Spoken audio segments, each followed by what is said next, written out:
What's up guys, Skip Africanus here, and in today's video we're going to be looking over one of the new weapons that they just recently added to the Battle Pass, the BAS-P, or as it's known in real life, the SIG MPX. So now, this isn't the first Call of Duty game that they have added this to. I mean, to be honest, they might have added it to the other ones. I haven't played the Call of Duty since Advanced Warfare, but I remember they had this gun, in a way, in Advanced Warfare. It was called like the KF5, KP5, something like that. And the first thing I noticed when I had seen this gun in game was it looks like a high-tech MP5. And to be honest, that's what a lot of you guys probably thought too. I mean, if you look at it, it is very MP5-like. However, if you take a little bit closer of a look, you'll notice a lot of features on there, a lot of them, borrowed from AR platforms. And to be honest, this gun is definitely almost more like a mini AR. Though it uses a short stroke piston, which there are ARs that use that, but they're not as common. But yeah, it is more like a mini AR as opposed to an MP5 clone.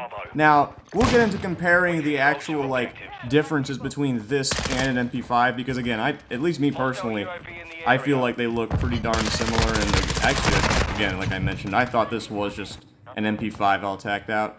But before we go into that, we'll discuss, you know, just the closed bolt system that it uses. So now, this is fairly common nowadays for submachine guns, to have a closed bolt. Original guns would operate from an open bolt, pretty much from the beginning of submachine guns, and then they moved on to closed bolts because, you know, it just provides better accuracy. One thing you don't have with a closed bolt that you do have with an open bolt is this giant reciprocating mass of energy, which if you do not know how an open bolt works, essentially there's a fixed firing pin located inside the bolt, and you cock the bolt back, the bolt stays held back on a latch, and very simple trigger mechanism. You pretty much just pull that trigger, it drops the latch, the bolt will move as many times as, well, until the latch is reset. This is, again, that's pretty much how subguns were made. Although, of course, the militaries, you know, they've been looking at closed bolt guns for quite a while now. I mean, well, actually, they've adopted closed bolt guns at this point. You know, guns like the MP5, stuff like that,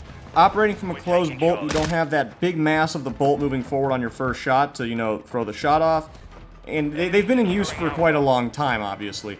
Now, one system that actually kind of hasn't been in use that runs in conjunction with this is having the actual system locked up. On a lot of the higher caliber weapons, stuff like 5.56, 7.60x39, 308, pretty much anything that ain't a pistol round, those guns have to use a system to actually lock the bolt in place as the gun is firing, and then once the pressures die down a little bit, then the bolt will have unlocked by that time to actually cycle. Otherwise, the guns will practically beat themselves to death. Now, on subguns, it really is not needed. Actually, I mean, to be honest, it's not needed at all. Now, there's benefits, I'll get into that, but from a, you know, standalone subgun point, you do not need to do this because you can increase the mass of the bolt, increase the pressure of the springs, and, you know, you can rely on practically just a block moving back and forward because, as I've mentioned, you know, with subguns, you're firing pistol caliber munitions, so, you know, again, there's not too much pressure, you can run it, you know, at a straight blowback.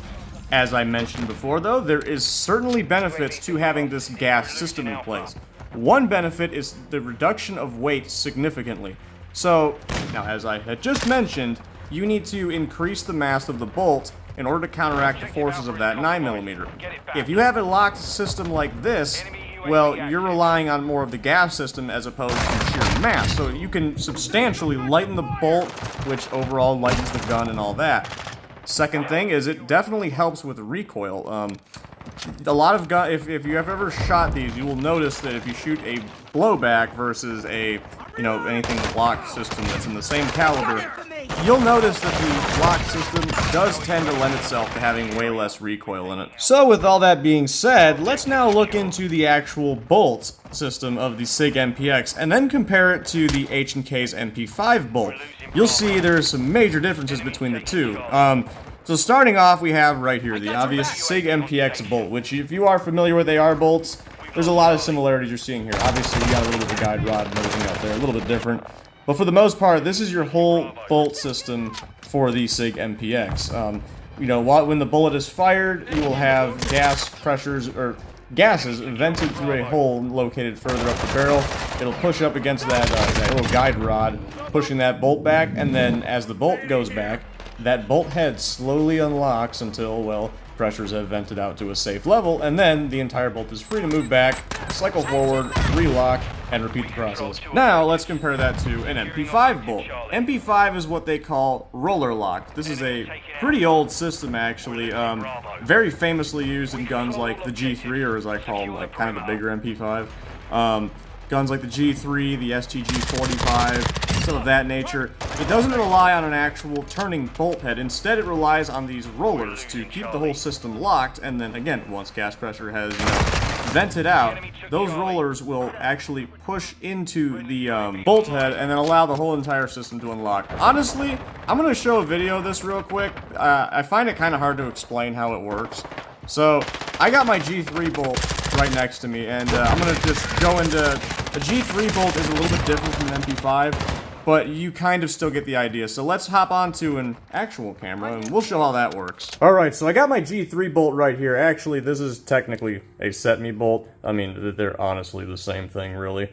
And then I also grabbed an AR bolt, which, again, much like this one with the MP5 bolt, this one's not too similar to the SIG MPX, but I can still show off some of the features on it to give you an understanding of just how this cycles. So anyways, let's start off on the set-me bolt. So much like, again, the MP5, it is roller locked, and right now you see it in the unlocked position. So this is when gas pressures have vented down to a safe level, and it is fully unlocked, allowing the bolt to travel back. And you will see you have these two rollers right here. So again, they kind of squeeze right into there. Now, when this gun is locked and fully into battery, there we go, you'll notice those rollers pop out. So, as I mentioned, that's what keeps the whole system locked. So, while it's in battery, firing and the gas pressures have not vented to a safe level, these rollers will remain outward, and they will slowly push inward until, again, they're inside the bolt. There is actually a little wedge in here that is responsible for doing this. I don't really feel like pulling it out right now because it can be kind of a pain to get back into this gun. But there's a little wedge in here that is fitted to the back part of this, and essentially that's actually what's pushing out your rollers. And as this back piece moves, well, these rollers are holding the bolt still in the gun, and that wedge is slowly pushed back, which again, the rollers slowly get pushed into that bolt head until they're fully in. The gun can cycle and repeat the process. This is very similar to how an MP5 works, a little bit different, but that kind of explains the roller lock system behind it. Now, I have the AR bolt, and as I have mentioned, much like with the MP5, it's not an identical way the system works, but I mainly wanted to focus on the bolt head so you could see how that kind of rotates, because it is fairly similar to the MPX.